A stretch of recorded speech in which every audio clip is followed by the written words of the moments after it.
Alors, dans la suite un peu des poltergeists, mais ça n'a rien à voir, mais ça a quand même quelque chose à voir, on m'a aussi posé dans la même session la question, oui, mais et les gens possédés alors, et les démons, et la possession. Bien.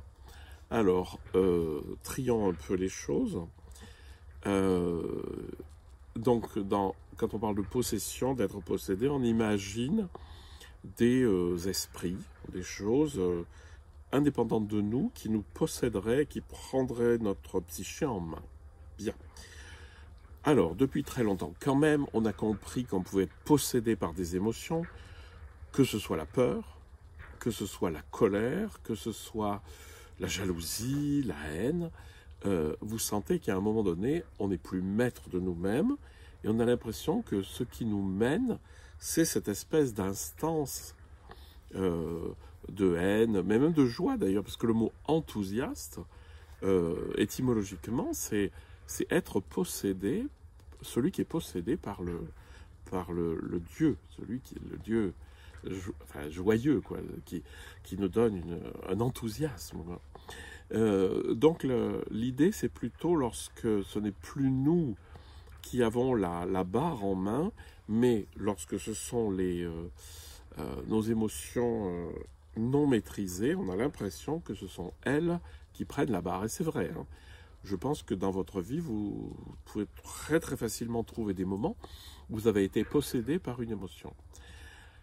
Donc, à mon avis, c'est de ça dont il s'agit. Alors, il y a des gens qui sont quand même très perturbés et dans lesquels ça se manifeste de manière très violente, au point qu'on a l'impression qu'il y a quelque chose qui prend le gouvernail chez eux. Mais c'est la même chose qu'avec les émotions, les choses que vous avez expérimentées vous-même. Et en fait, bon, je vous redonne une image qui est très très juste, c'est celle de la tempête apaisée avec Jésus. Dans le bateau, Jésus dort sur le coussin du timonier, et puis c'est le bazar, l'eau rentre, enfin, le bateau part dans tous les sens, et en fait, dès qu'on réveille Dieu, c'est-à-dire Jésus, dans cette image, hein, eh bien, il se fit un grand calme. C'est-à-dire lorsque, en nous, il n'y a pas l'instance de la conscience claire qui est là, on est absolument ballotté par nos émotions, par ceci, par cela. Chez certaines personnes, ça peut prendre des dimensions dramatiques. Alors, voilà, donc, une fois qu'on a compris ça, on sait où est-ce qu'on peut aller travailler. Alors, on peut aller travailler du côté psychologique en allant voir ce que c'était, mais moi, je vais travailler plutôt de l'autre côté, c'est-à-dire favoriser l'ouverture de la conscience qui permet justement d'apaiser toutes ces émotions profondes qui vont nous remuer.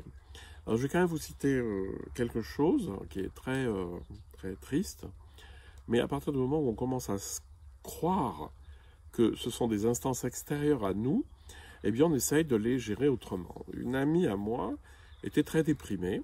Elle est tombée sous la coupe de personnes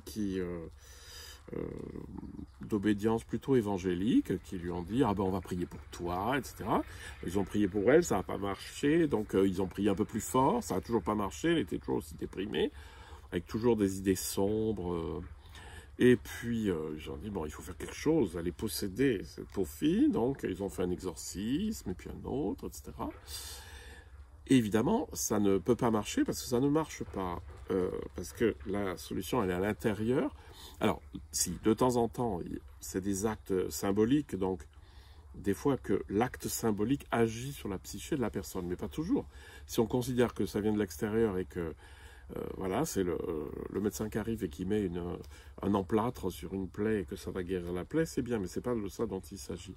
Ben, le problème, c'est que cet ami s'est suicidé. Et donc là, de trop externaliser la source des perturbations dans des êtres négatifs, démoniaques et tout, ça, non seulement ça ne nous guérit pas, mais ça peut tuer. Voilà. Alors c'est juste pour vous faire sentir que la possession, pour moi, c'est beaucoup plus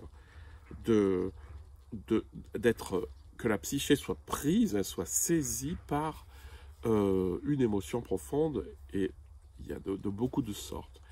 Et la seule solution, à mon avis, c'est l'éveil de la conscience qui permet justement de ne pas laisser la place à cette émotion, parce que justement, comme dans l'épisode de Jésus qui reprend la barre, c'est que finalement ce qui va diriger, ça va être la conscience ouverte.